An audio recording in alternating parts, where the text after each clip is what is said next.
नमस्कार बंधुओं, स्वागत है आपका श्री प्रभुवाणी चैनल में।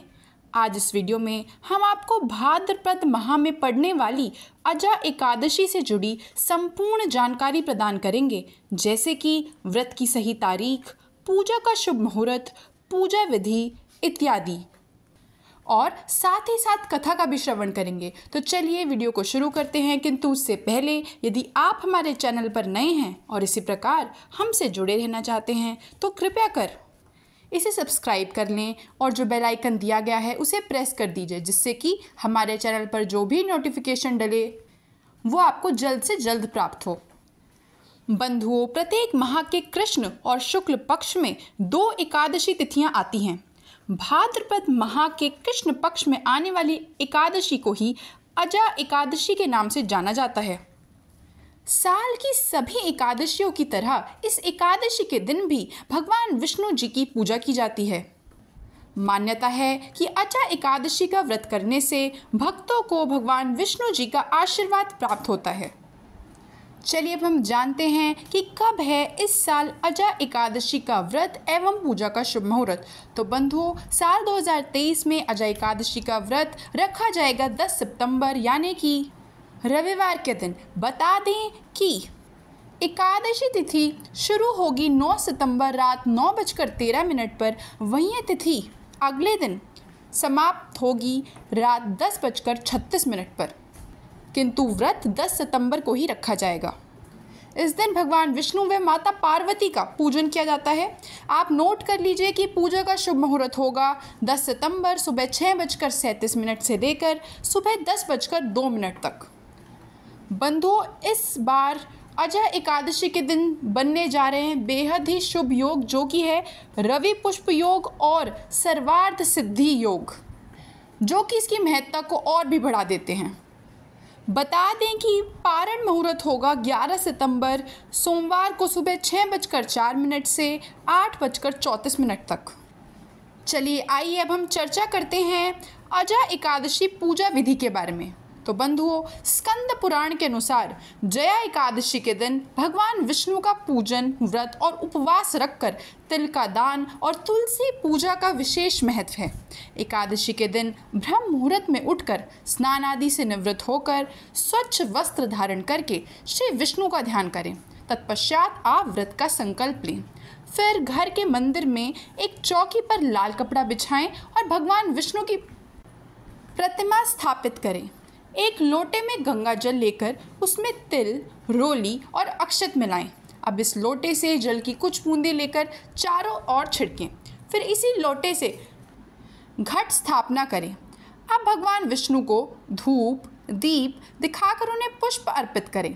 अब आप एकादशी की कथा का पाठ करें, जो हम कुछ ही क्षणों में आपके समक्ष श्रवण करेंगे, और उसके बाद शुद्ध घी का दिया जलाकर विष्णु जी की आरती करें। इसके बाद आप भगवान विष्णु जी को तुलसी दल और तिल का भोग लगाएं। ध्यान दें बंधुओं कि तुलसी दल आपको एकादशी के दिन नहीं तोड़ने, आप एकादशी से पहले ही तुलसी दल को तोड़ के रख लें। आप विष्णु सहस्त्र नाम का पाठ करें। शाम के समय भगवान विष्णु जी की पूजा करके फलाहार करें।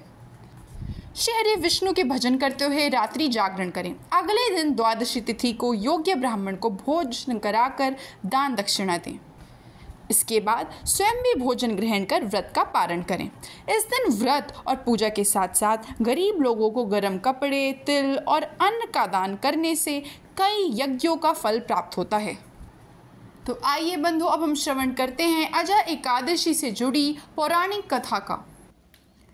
कुंती पुत्र युधिष्ठिर कहने लगे कि हे भगवान, भाद्रपद कृष्ण एकादशी का क्या नाम है? व्रत करने की विधि तथा इसका महात्म्य कृपया करके आप मुझे बतलाइए। मधुसूदन कहने लगे कि इस एकादशी का नाम अजा है। यह सब प्रकार के समस्त पापों का नाश करने वाली है।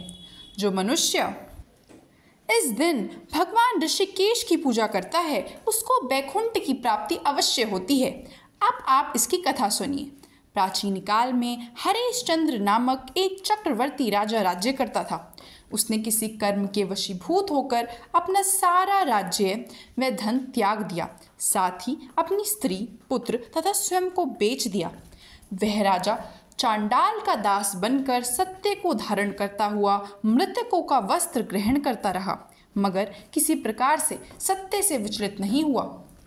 कई बार राजा चिंता के समुद्र में डूबकर अपने मन में विचार करने लगा कि मैं कहाँ जाऊँ, क्या करूँ जिससे मेरा उद्धार हो। इस प्रकार राजा को कई वर्ष बीत गए। एक दिन राजा इसी चिंता में बैठा हुआ था कि गौतम ऋषि आ गए। राजा ने उन्हें देखकर प्रणाम किया और अपनी सारी दुख भरी कहानी कह सुनाई।